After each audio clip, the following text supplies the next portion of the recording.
Scorpio, kamusta kayo? Hope you're all doing well and welcome back to 1111 Pinoy Tarot. Sa mga new subscribers, maraming salamat for visiting my channel.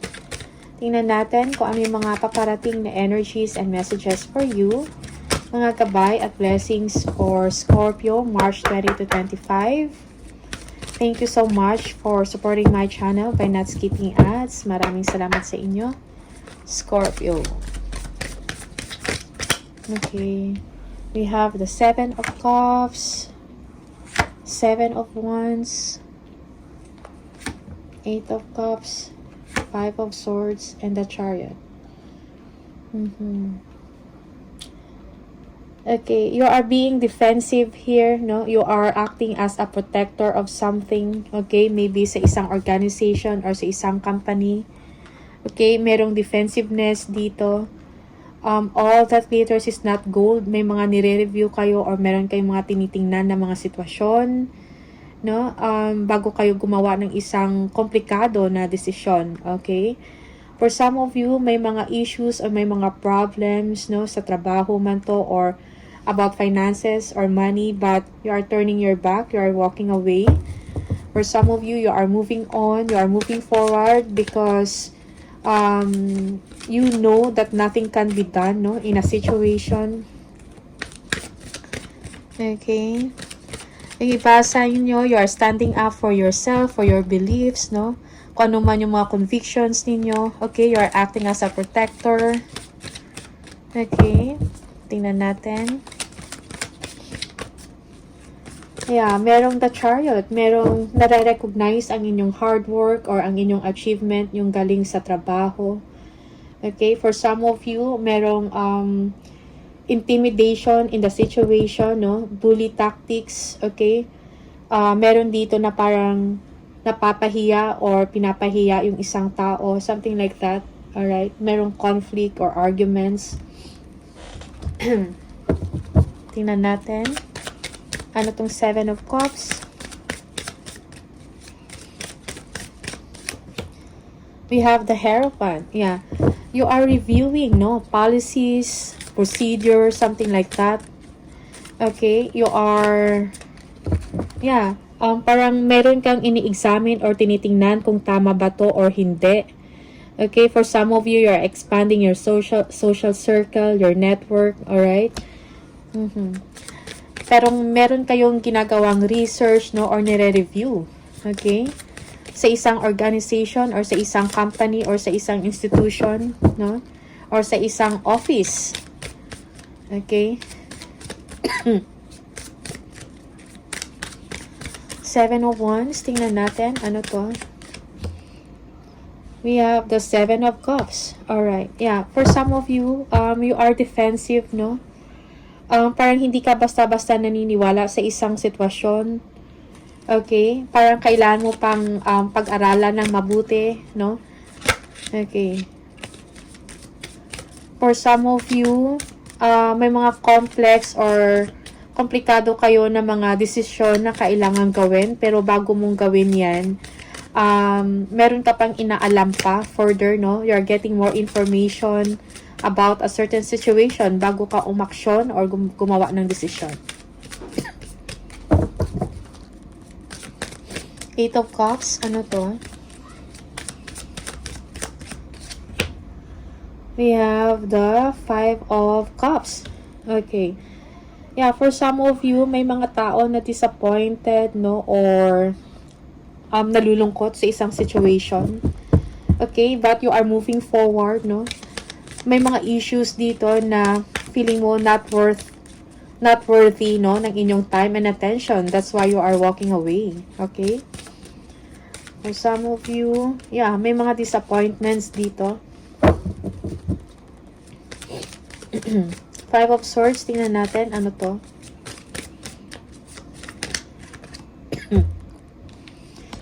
The 2 of Swords, and we have the Empress. Okay, yeah, you are reassessing a certain situation, no? Or issues, something like that. Maybe sa work mo to, or sa business, no? Or sa isang organization, no? May mga delays, pero may magandang resulta, okay? Yeah, merong mga pinaglalaban dito, but it will come out a success, no, on your part, Scorpio. Yeah. You are oozing with confidence dito. Okay? Yeah, yung hard work ninyo, parang it will be rewarded. Okay? Yung mga pinagpagura ninyo, merong magandang resulta. The Chariot, ano to?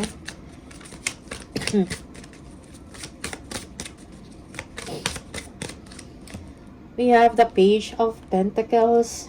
Okay, yeah, for some of you, may mga bagong opportunities na darating dito. Para sa inyo, you need to be driven, you need to be courageous, you need to be confident, no, na kung ano man itong mga opportunities na darating or inyong pinag-aaralan ay magiging tagumpay, no. Kailangan lang ng aksyon, ng speed dito, no. May mga bagay also or sitwasyon, most especially when it comes to finances, no, na kailangang magawa. Okay? Kaya kailangan ng inyong attention, action, and be confident, no, sa paggawa ng action. Okay? For some of you, merong important achievement dito, parang nare-recognize ang galing ninyo sa trabaho, yung pagiging competent. Okay?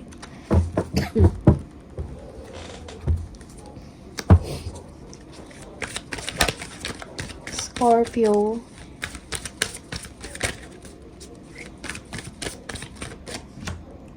Merong Ace of Wands. There is a new beginning here. Okay? For some of you, you are exercising your power and authority over sa isang company or sa pinagtatrabahuhan ninyo, or maybe you are someone that is a decision maker, no? You are taking the lead for some of you sa isang proyekto. Queen of Cups, yeah, for some of you, you are being creative and intuitive, no? You are making decisions that is governed by your emotion, okay, or intuition. We have the Eight of Pentacles. Your hard work is paying off, or you will be rewarded because of a good job, no? You are dedicated to your work. Yung iba sa inyo, you are going back to school. Meron kayong kailangan pag-aralan, no, or may kailangan kayong i-master, no, a skill, skills or talents, no, or kurso, okay?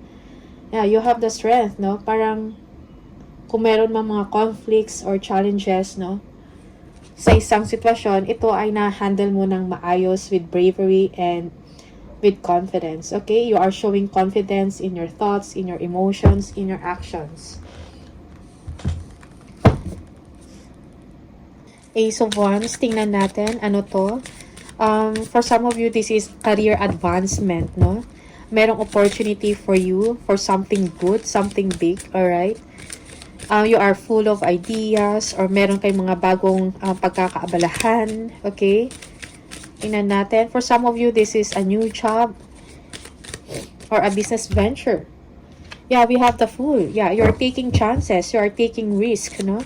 Parang nag-take kayo ng mga bold steps to achieve something, to achieve an advancement, okay? Whether sa trabaho to, or sa isang organization, or sa inyong finances, okay? The Emperor. For some of you, this is a fresh start, no? There is a new beginning for you, a new chapter ng buhay mo, okay? May kinalaman to sa trabaho. Maybe you'll be starting a business, or a passion project, a creative project, something like that, okay? The Emperor. Yung iba sa inyo, this is a new path, a new journey sa inyong career or sa trabaho, no, na inyong sisimulan. The Emperor, tingnan natin. We have the Love, okay? We have the Two of Cups. Okay, parang merong someone dito na sumusuporta sa inyo, no? For you to exercise your authority or your power, no? Parang merong someone na parang naiintindihan ka, okay? Merong nag-a-assist at the same time. Okay? This is joining of two people, no? Nagbibigay sa inyo to ng peace of mind and confidence, no? To move forward sa business to, or sa trabaho, or sa isang proyekto. Okay? This is also a partner, or this is collaboration. Okay? That's for some of you. Queen of Cups, tingnan natin. Yung iba sa inyo, parang ikaw yung naging daan para maging maayos ang isang sitwasyon or yung dalawang tao. Alright? Queen of Cups. Ano to?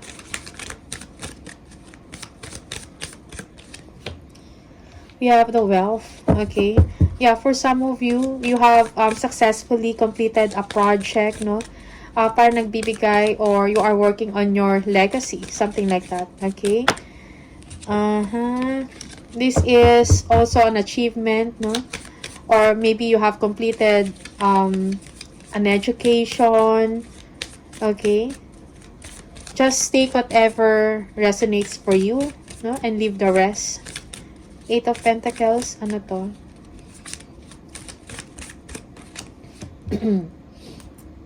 We have the Seven of Wands. Yeah, for some of you, parang it's part of your job, no? Na parang dinidepensahan mo lang yung trabaho mo. Okay? Yung territory mo, yung beliefs mo. Okay? You're standing up for yourself. Okay? For some of you, you are acting as a protector. Okay? You are facing conflicts head-on. Most especially sa work, no? Eight of Strength. Tingnan natin. Ano to?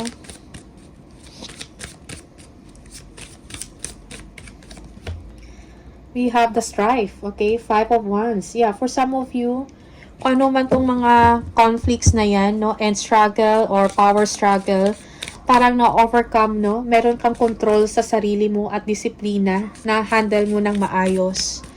Okay?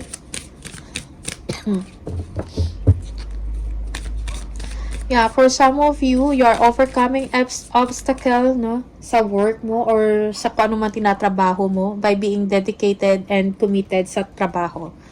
Okay? Look outside the box and be open to change. That's for some of you, an advice.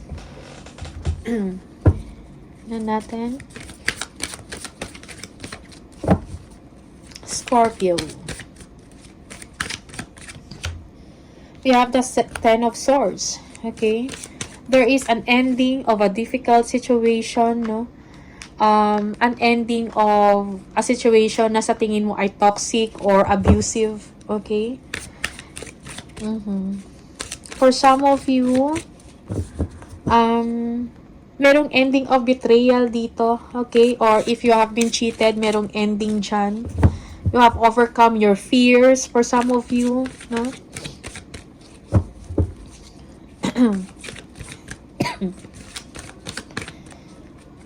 Tingnan natin. More Scorpio. We have the Fool.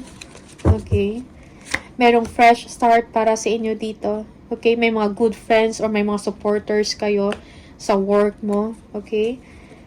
Yeah. Yeah, yung iba sa inyo may mga opportunities abroad or overseas na gusto mo i-take. There is a new beginning for you. King of Pentacles, yes, if you have a business, your business is doing well. Or kung merong problems about money, merong someone, no, natutulong sa inyo, someone na may kakayahan or a rich person, a consultant, a business advisor, something like that, okay? Merong energy din dito of arrogance, no? Okay, maybe you are someone that is powerful, no? An influencer, something like that. Okay, and you are doing well sa trabaho mo or sa ginagawa mo. We have the Knight of Wands. Merong important letter kang matatanggap for some of you. Be confident sa work mo. Okay? Be wise sa trabaho. Sinasabi dito. Okay? You are in a competent environment or work. So, kailangan mo ding maging masigasig, no? Sa trabaho, action kaagad. Okay, tingnan natin.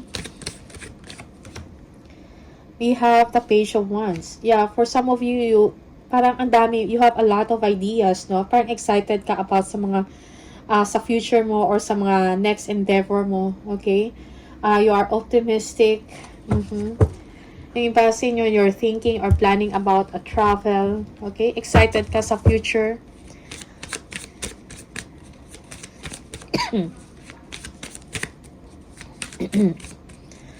Ten of Swords. Ano to? Ten of Swords. We have the Two of Pentacles. Yeah, for some of you, you're juggling two situations, multiple ideas, no? You are doing balancing act. Okay. Merong also good news about financial matter dito.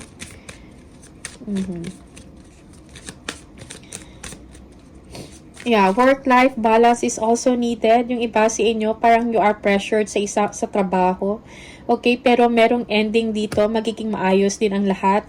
You will be able to manage well yung mga trabaho or mga task, no? Yeah, for some of you, may confusions about money. Okay, pero merong kaayusan dito. You will be receiving 2 or more sources of income. No? Kung meron kang primary income, meron ka ding passive income, no, na tinatanggap or minamanage. The Fool, tingnan natin, ano to? We have the Strength, okay. Yeah, for some of you, be confident, no, and just move forward, okay. You need to show strength in your thoughts, in your emotions, in your actions, okay. Yeah. Okay. King of Pentacles, tingnan natin.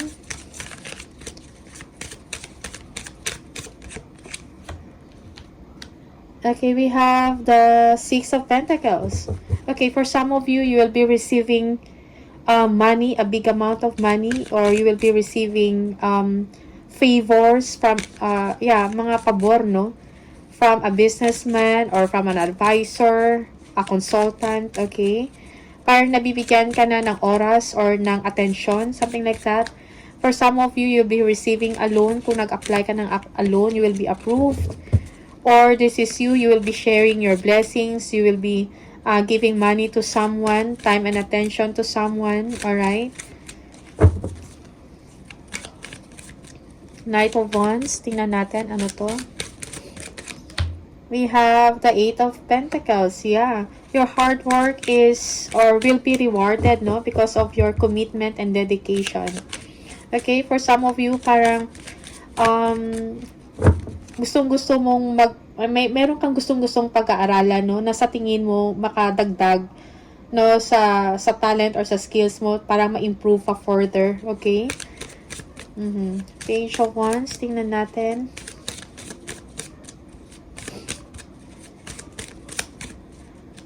Yung iba sa inyo, parang pinag-iigihan ninyo yung trabaho mo ng maputi, nakafocus ka. Pero determinado ka na matapos ang isang proyekto or isang trabaho. Okay? Page of Wands, tingnan natin, ano to? We have the Ten of Wands. Yeah, merong ending of a difficult situation. For some of you, you are stressed. Pero parang stress ka, pero at the same time, excited ka, no? Parang ang dami mong naisip na mga ideas, no, ng mga magaganda. For some of you, you're taking another direction, okay? Parang pinag-iisipan mo yon, okay? Yung iba sa inyo, siguro kailangan mo ng support and help, most especially pagdating sa trabaho, okay? Huwag mo solohin yung trabaho. You need to delegate, something like that, okay? Yeah, kailangan mong i-delegate, no, yung mga task mo. Yeah, yung iba sa inyo, stress-related na health, no? Parang meron kang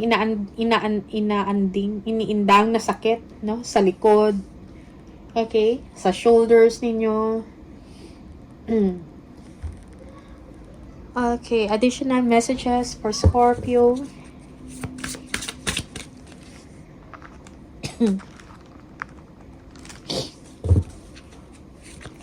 For some of you, parang ang dami mong responsibilities, no? You are carrying heavy burdens for some of you, okay? Yung iba, this is a successful completion, no? Ng isang trabaho, okay? Mga extra duties na ginagawa mo na hindi dapat, pero ginagawa mo. Alright. More message for Scorpio. We have looking, no? Seek and you will find, no? Have an eye for beauty and uncovering hidden charms. Okay, tingnan natin.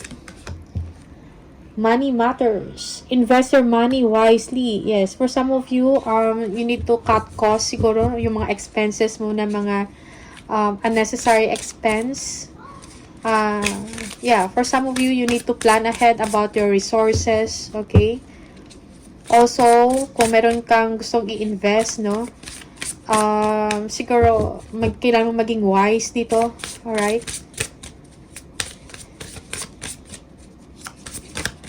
We have transformation. Yeah, do not be afraid of the unknown.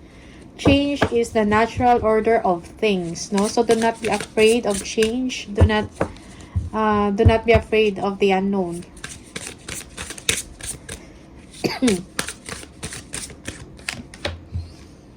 We have exhausted, recharge, and regroup. Yeah, for some of you, kailangan mo ng pahinga. Okay? Take a time out, relax. And one more message for Scorpio. Yeah, for some of you, you are financially drained or parang kulang na kayo ng mga options, no? But, may mga solusyon. Again, may mga ways, no? Para magkaroon ng solusyon ang mga concerns ninyo. No? Siguro, for some of you, kailangan mo lang talaga ng pahinga para makapag-isip ka ng maayos. We see that you are on the brink of a breakthrough that you have patiently been waiting for. A situation is about to come full circle. The lessons have been learned. This is a win-win situation for you. Trust that we are working behind the scenes to ensure the best outcome for you. Okay? You are supported by the universe, no? Parang nafe-feel mo na yung breakthrough na inaantay mo ay parating na. Okay? So, just be confident, no? Kung saang situation or wherever situation you are. Okay? Or that you're facing with. Okay? Yeah. So, trust the process, Scorpio. So, these are the messages for you. Maraming salamat and see you on the next video. Bye!